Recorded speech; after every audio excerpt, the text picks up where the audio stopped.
Hi guys, my name's Carly and welcome back to my channel, The Planted Carly Flower. I appreciate so much that you're here today and going to interact with my video. We are going to talk today about things that nobody tells you about collecting plants. These are things that I was shocked about when I started dealing with plants, things I was shocked about when I entered the plant community, just things no one tells you that you probably wish you had known before you started collecting plants. So let's go ahead and get right into it. Don't forget to hit like, comment, and subscribe, and let's talk all about it.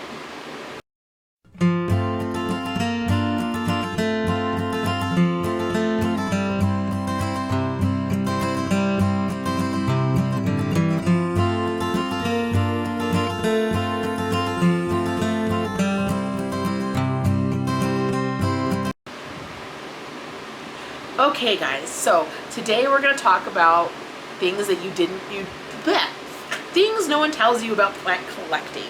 So let's go ahead. I have my list here as always, so if you see me looking down, I'm just watching my notes because I have there's a little squirrel on a wheel running around in here, and sometimes he falls off the wheel and I get lost on a tangent, so this helps. So one of the first things that nobody tells you when you start collecting plants is how easy it is to basically spend a lot of money very fast. It can be very expensive to collect plants, from the pots in various sizes and types, to different soil amendments or different substrates entirely, to the plants themselves, pest care, shelving, cabinets.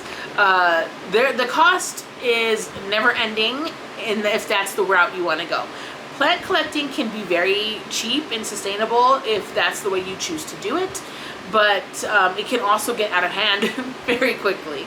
The plants themselves can get very pricey, especially if you're going after the new, hottest, trendiest plant, or depending on just your general taste in plants. And the amount of things that you need to collect plants, really, you can never stop if you wanted to. If you wanted to try a bunch of different substrates, you could do that. If you want to get really crazy with your soil mix, there's ways you can expand your amendments and make your soil completely different based on the type of plant that you have.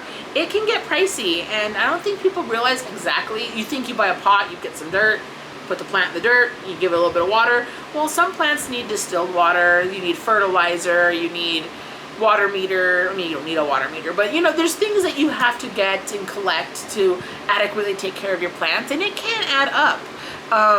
So that is something that I didn't realize when I really got into the hobbyist part of plant collecting, and I really wanted to start doing better for the plants that I had. I mean, I'm not going to buy a $200 plant and just not research the best way to give it the best life I can. My soil mix is very in-depth. I have a lot of amendments, and it's all by choice. You can definitely just add a ton of perlite to potting mix, and it's super cheap that way. But it can get pricey. So I was shocked about how much things cost and how quickly things can add up when I started collecting plants. So that is definitely one thing that I wish I had known before I started actively collecting plants. The other thing I wish I had known before I started collecting was that your tastes in plants change over time. I started collecting plants and I was super into philodendrons. And I had a ton of philodendrons. I had a bunch of hanging plants everywhere. And I still do really love philodendrons. Anyone who's on this channel knows that that's one of my top favorite genuses, and I have lots of philodendrons. But then I started getting into Hoyas, and I started seeing people buy Hoyas, and they were so beautiful. So I got a Hoya, and then I got another Hoya, and then I got 45 more Hoyas, and then I got 100 Hoyas, and then I got 150 Hoyas, and now I have Hoyas all over the place. And I still love my philodendrons, but I have Hoyas all over the place now, and they definitely outnumber my philodendrons easily. Then no one told me that I was also going to start looking at alocasias and be like, perhaps I shall. Perhaps I shall. And I don't know if you can see it. Alocasia. Alocasia silver dragon. Yeah. And I want a regular dragon scale soon. And oh my god, it never ends. And also, not only does it just your taste evolve, you can start getting into plants that you previously were not interested in. I was a Hoya girl from almost the jump. I saw them, I started buying them, and I loved them. And I've been deep, deep in that Hoya hole ever since. But I was never really into Hoya's like Retusa. Was never one that interested me. The Hindu rope or the Compacta never interested me. Actually, I thought the Compacta was absolutely hideous when I first saw it, and I heard it was a mealybug magnet and hard to take care of with all the little twists and turns in the plant. And I'll put one here so that you can see what it looks like. With all the twists and turns in the leaves that mealybugs could hide, and I was like, well, that sounds like a gigantic headache that I want no part in. It's not even cute anyway. And then I found one online for like $4, and I was like, you know what? I'm buying a bunch of plants anyway. Let's just see what it's like when I get it in person. If I don't like it, I'll give it away, and it was a $4 loss. Try something new. I love that plant. It's the coolest plant. It's one of my favorite plants I own. People said it was such a slow grower. It grows off the hinges for me. I don't know where people got the slow growing thing from. Maybe it's just my plant is crazy and on some sort of crack that I'm not aware of, but it grows absolutely crazy. It's in a south-facing window. It's throwing hands, Plant Me Ashley, all the time, and I absolutely love it. So a plant that you even previously thought was horrible, you can actually end up loving. Go figure. So yeah, your tastes in plants will change as your collection evolves and as you evolve. Everybody grows and changes, and it's actually a really good thing to grow and change. So be easy on yourself. You may have said you will never own this plant, but if you end up owning it, you grew and you changed, and there's absolutely no shame in that. The only plant I have not delved into yet is the Hoya Retusa. It still to this day is not appealing to my eye. But I know lots of people that have it and say they absolutely love it. Maybe someday I'll run across a really cheap Hoya Retusa and I'll try it out and see if I like it. And maybe I will. And maybe I'll never try it out. Who knows? But as of right now, it's just not really for my palate.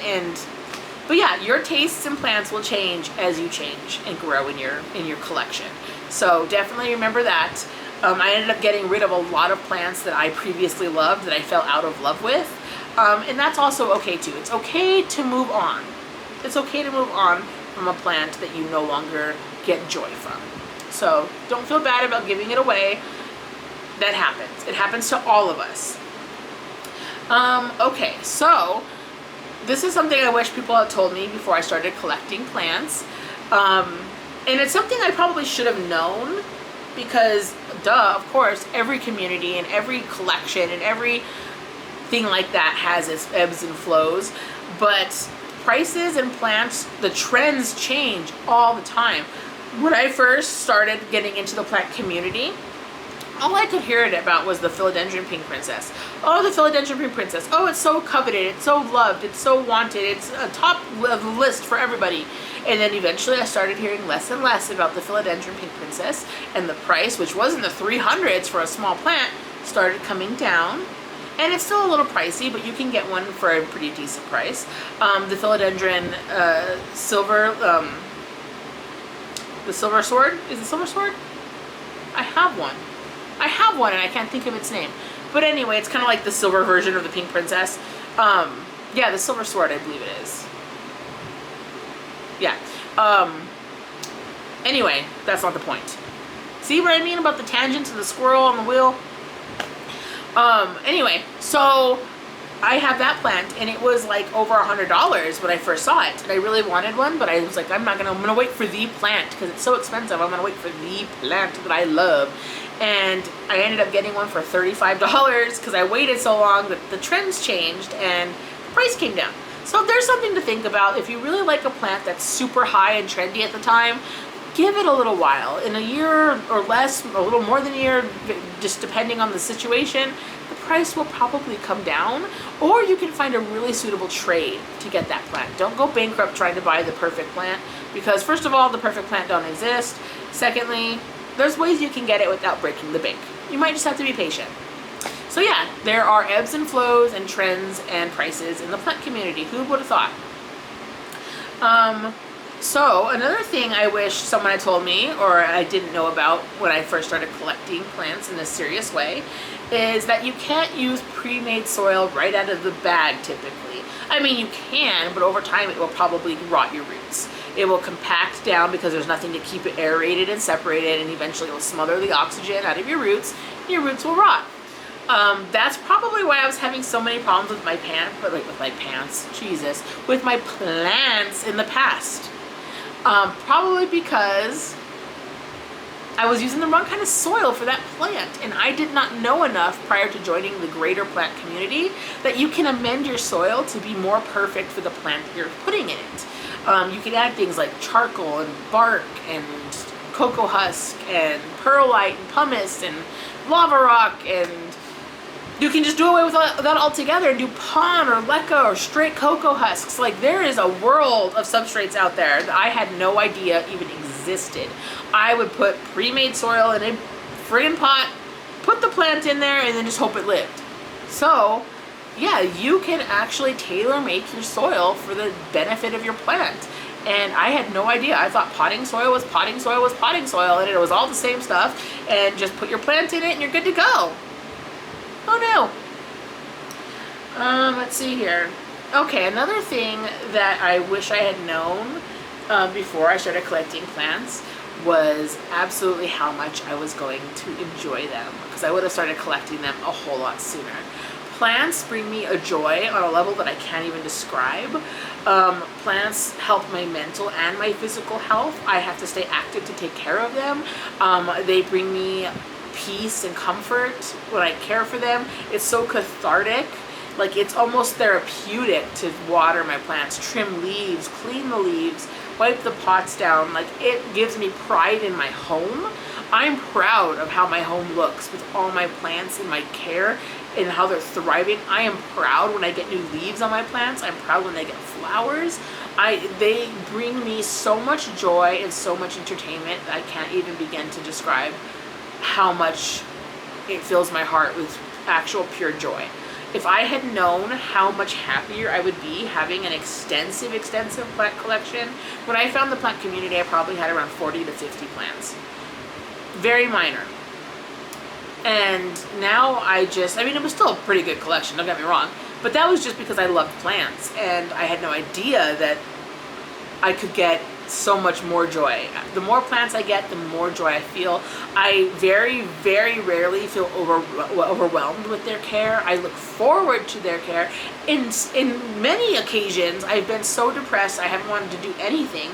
I will still get up and take care of my plants. And then once I start taking care of my plants, I get more motivated to do other things, and it snaps me out of depressive states very often. I'm not saying that works for everybody. I know that that's not easy to come out of depression, and plants don't do it for everybody all the time. But for me in general, it does help me move past any depression I may feel. I do have depression and anxiety, which is so much fun to have at the same time. And plants will calm me when I need calming, and they will boost me when I need a boost.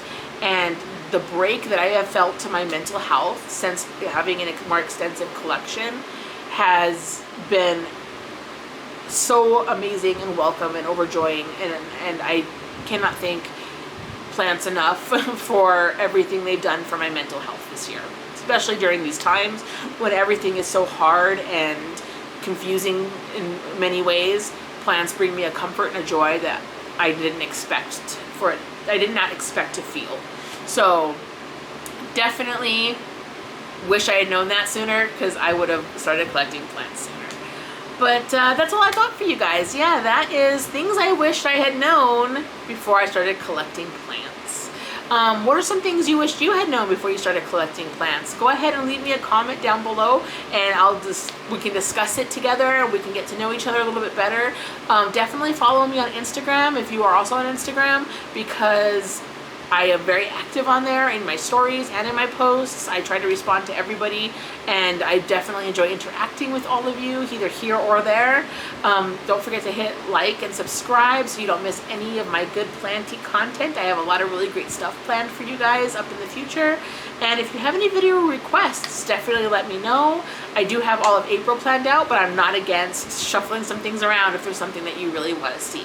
So thank you so much for being here, and I hope you get to spend some really great time with your plants today. Have a good day.